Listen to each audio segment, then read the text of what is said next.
Salam Sri Rahayu Nuswantoro. Sri Rahayu Nuswantoro.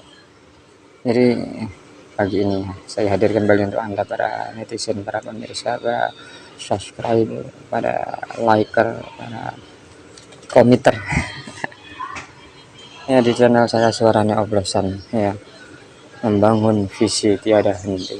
Itulah slogannya Suaranya Oplosan channel yang bersama saya Bintang Pamungkas di sini. Kali ini saya akan menyoroti satu hal yang menarik ketika pemerintahan ini, pemerintah Presiden Joko Widodo sudah mulai diambang batas masa jabatan. Ada satu hal yang menarik ketika kemarin saya berbincang dengan rekan-rekan saya yang juga turun di politik praktis, di partai politik, dan di beberapa bidang ekonomi. Sempat kita terlibat sedikit diskusi, little discussion, ya, for the future, for our government future and our country future. How can we make our country nation? Ya. Jadi sedikit perbincangan kecil dengan mereka karena mereka memang golongan terpelajar dan papan atas. Tapi walaupun bagaimana mereka, saya acungi jempol karena mereka masih ingin selalu mendengar suara kita yang di bawah.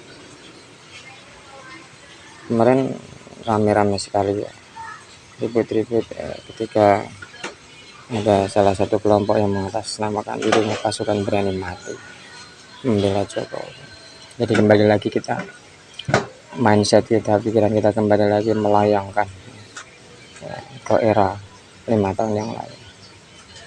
Jadi mundur ke belakang, flashback kemunculan Presiden Joko Widodo yang dikatakan dulu sebagai satrio pinit, sang pinandita ratu, sang sinisihan pun wahyu. Ternyata itu hanya isapan jentik semata. Buktinya apa? Seorang satrio pinit tidak mungkin akan ada pasukan berani mati menyatakan dirinya tak lindungi pasukan berani mati. Satrio pinit ya terbang ke Afghanistan, tentu dikawal oleh para malaikat.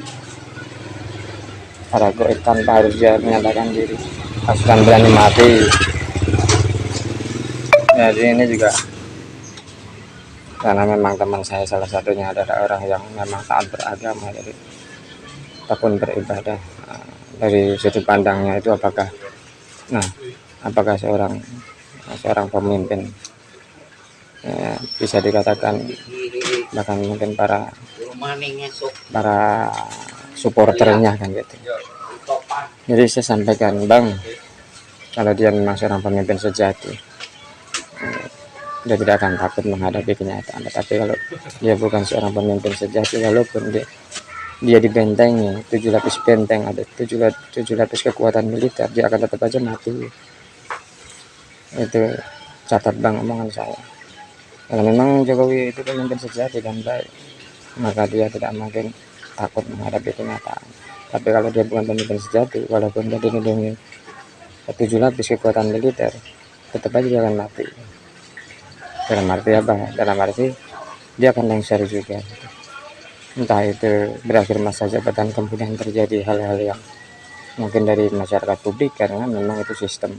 Ketika sistem itu didukung oleh Amin Rais sendiri, makanya dosa Amin Rais ini. Kita bongkar dosa Amin Rais. Ketika dia mengubah konstitusi, kemudian melalui pemilihan kepala daerah atau pemimpin negara melalui pemilihan langsung. Jadi sudah sewajarnya hukum itu akan kembali lagi, yang memilih rakyat secara langsung. DPR dan MPR tidak bisa menjatuhkan presiden. Nah, caranya apa? Ya people power. Nah, rakyat lagi yang harus menurunkan, karena rakyat yang memilih, rakyat pula yang harus menurunkan. Makanya seruan people power itu sebenarnya sudah lama, tapi kan kita tahan gitu supaya tidak terjadi chaos. Kita menahan di sini supaya tidak terjadi chaos. Ada masa kembali lagi bahwa kontestasi pilpres sudah berlalu, kemudian masa sebuah pemerintahan segera berakhir.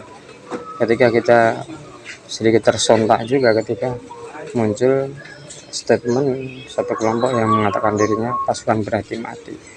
Jumlahnya juga enggak seberapa, ya, 0, berapa persen dari penduduk Indonesia yang dewasa yang sudah memiliki hak wajib militer. Jadi kalau dikatakan seperti itu, maka ada wajib militer. Ketika negara dalam keadaan genting, pemerintah dengan negara beda posisi dan kedudukan. Pemerintah adalah petugas penyelenggara yang menjalankan roda ya sebuah negara, tetapi negara yang memiliki pemerintahan. Makanya harus dibedakan. Nah, ini satu hal yang publik juga harus tahu, bahwa sistem kita sudah memang diacak-acak, namanya random access. Jadi aksesibilitas atau istilahnya hak akses untuk mengelola negara itu sudah simpang siur, sudah tumpang tindih hukum dan perundang-undangannya, kemudian lembaga kelembagaannya juga sudah tumpang tindih. Nah, ini sedikit tambahan juga tadi review, bahwa walaupun pemimpin itu dilindungi 700 kekuatan militer, kalau dia sudah saatnya harus lengser atau dilengsarkan, ibaratnya kan gitu, nggak ada yang mampu melindungi gitu. Walaupun dilindungi pasukan berani mati yang jumlahnya juga baru 20.000 kan gitu. Kalau kita serukan wajib militer, mereka pasukan pendukung Jokowi kan bukan NKRI. Bedanya Jokowi dengan NKRI adalah pemerintahan dan negara. Jadi 20.000 itu bisa kita masukkan ke penjara gitu, ketika mereka mendukung presiden, tidak mendukung negara kesatuan Republik Indonesia.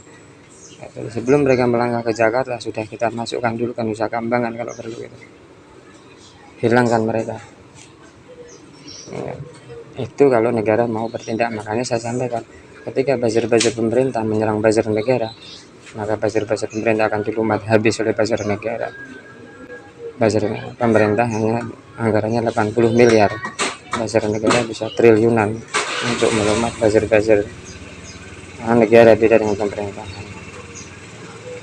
Jadi seperti itu ya para pemirsa, yang membuat kita juga naik darah juga ketika menyimak ya, pernyataan sekelompok orang yang mengatakan pasukan berani mati ya, untuk membela Jokowi, bukan membela negara gitu. Harus diluruskan otaknya, kalau perlu tuh otaknya dipaku, dipantai. Dia hanya mengatasnamakan Jokowi, bukan mengatasnamakan negara, jadi bisa disikat negara kapanpun. Jadi itu saja dari saya, mudah-mudahan bisa membantu publik dalam membangun visi dan mindset ke depannya yang lebih baik, agar otaknya tidak miring ya, bagi pro Jokowi, otakmu biar lurus, jangan miring. Ya, terima kasih, mohon maaf yang sebesar-besarnya jika luapan ini semakin meledak, dan tidak seharusnya saya mengatakan demikian, tapi ini sebagai pernyataan yang tegas dan keras dari saya untuk sekelompok orang yang mengatasnamakan dirinya pasukan berani mati dan membela perseorangan tanpa alasan yang kuat. Terima kasih. Wassalamualaikum warahmatullahi wabarakatuh. Salam Sri Rahayu Nuswantara.